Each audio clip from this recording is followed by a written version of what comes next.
Hello children, now we are starting with chapter number 3, that's square and square roots. So starting with, what do we mean by a square? The square of a number is the product obtained when a number is multiplied. So whenever you multiply a number by itself, you get the square of that number, or in short we can say giving a power 2 to the number. So like if I want to find the square of 4, I'll give power 2, which means 4 multiplied by 4, that the result will be 16. Coming to exercise 3.1, question number first is like you have to find the square of the following numbers.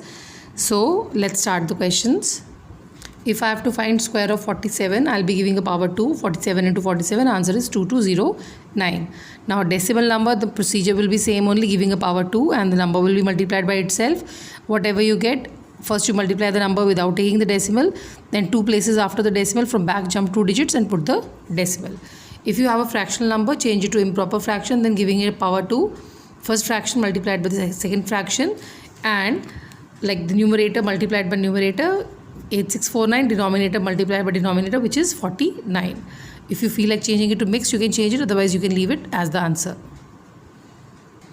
Now moving on to question 2, which of the following numbers are perfect square? Now you have to keep one thing in your mind, that if you have to find which numbers are perfect squares, the unit place must be 1, 4, 5, 6, 9 or double zeros, ones and the tens place. Like you should have, if there is a 0, you should have even number of zeros.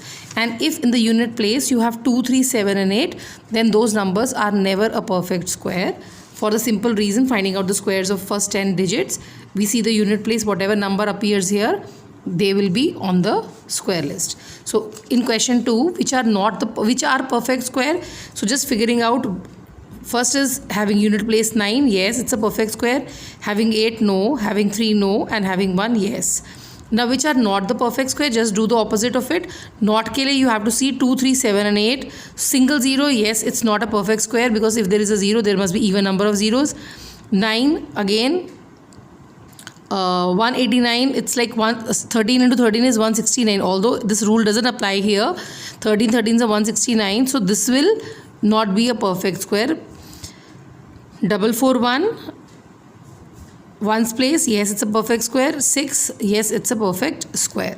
Now if we have to show that 7200 is not a perfect square, we find out the LCM of the number, and you can see after making the pairs, one single 2 is left, which you are not able to make the pair. So as 2 cannot be grouped into a pair, 7200 is not a perfect square. And lastly, which numbers are the squares of odd numbers and even number? As per the rule, this rule is given here. The square of odd number is always odd and square of even number is always even. So these are odd numbers and these are even numbers. Coming to the next topic, what is square root? The square root means the number which when multiplied by itself gives you the original number. So there are two methods of finding the square root. One is the prime factorization method, the other one is the division method. The prime factorization is simple method where we are finding the LCM, we are making the pairs of the same numbers, and then we choose one number from every pair and we multiply, that number will be the square root of the given number.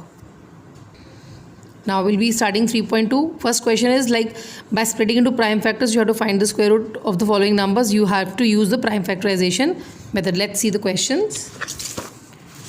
Now we have to find the square root of 676. The first thing is you put the number under the radical sign. This is called the radical sign.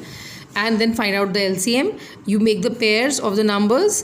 Choose one from every pair. You multiply by the two numbers, and that will be the square root of the given number. This step is optional. If you want to show the step, you can show it. Otherwise, directly you can reach the answer also.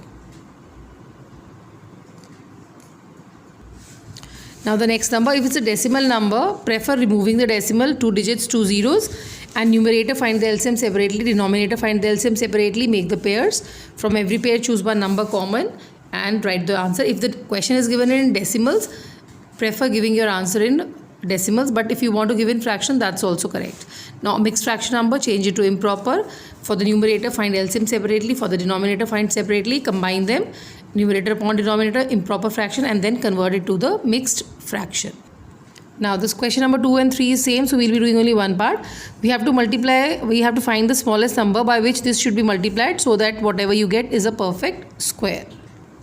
This means 388 has to be multiplied by any number so that it's a perfect square, which indirectly means that this is not a perfect square. So we find the LCM, and when we find LCM, we find that towards the end 1 3 is left, which is not like in a pair form. So therefore 3888 must be multiplied by this 3 so that the result is a perfect square. And if you want to check your question that whether it's correct or no, you multiply it with 3, whatever you get, find its square root, find the LCM, and that number will be a perfect square. The next question is almost same only. We have to see the smallest number by which it should be divided so that it's a perfect square. Let's check the solution now. The method will remain same. This number is not a perfect square. We have to divide it by a certain number so that the result will be a perfect square. We find out the LCM, and here again we find that 1 2 is extra. So therefore 8712 must be divided by 2 to make it a perfect square. And here they are also saying that after you divide it by 2, whatever number you get, you have to find the square root of that number. So divide 8772 by 2, you will get 4356. And 4356 will be the square root of 66. From here itself, from this step, you can make the pairs and find out what will come as the combination of the numbers. Now question number 5 is you have to find the square root. A mixed fraction, numerator separate, denominator separate, changing it to mixed. Decimal number convert into fractional number. This is the square of 5959. This is the square of 100 into 100, or you can use the LCM method also, choosing one from every pair. Question is in decimals, so answer also given decimals. Number 6, find the value. So here what we do is we write this number. This we remove the decimal, we put 2 zeros. This we remove the decimal, we put 2 zeros. Improper fraction we change to, mixed fraction we change to improper. Then we do the cutting part. And after the cutting is done, 36 is the square of 6 and 6.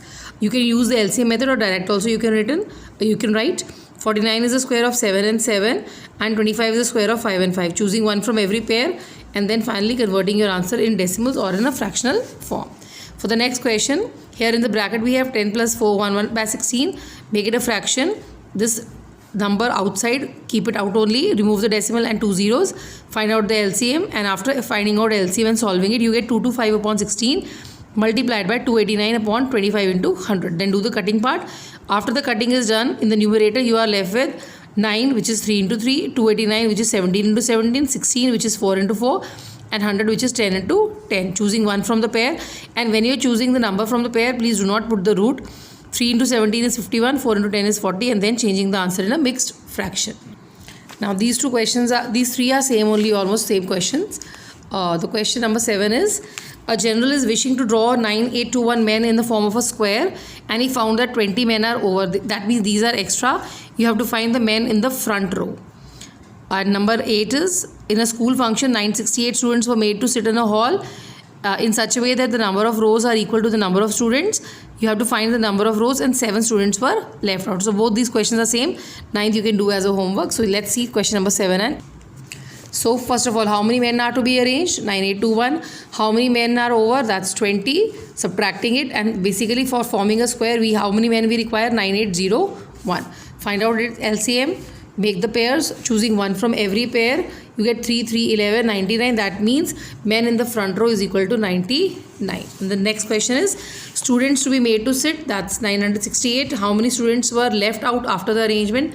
That is 7. So basically how many students were arranged? Subtracting it here, that's 961. Therefore, now students to be arranged at 961. Again we'll be finding out the LCM. Now here you have to find the number of rows. Now number of rows and number of children in each row are same only. So let the number of rows and number of students in each row be x. Number of rows multiplied by number of students in each row is equal to total students that you have to arrange. So x into x is 961.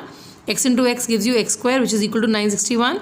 Now x, to remove the square, root the other side, 961. For finding the square root means you have to find the LCM, but here it's the square of 31. So directly also you can write 31 into 31. Choosing one from the pair, x equal to 31. Therefore, the number of rows is equal to 31. We finish this exercise 1 and 2 here. And 9th question, try doing it yourself. Thank you.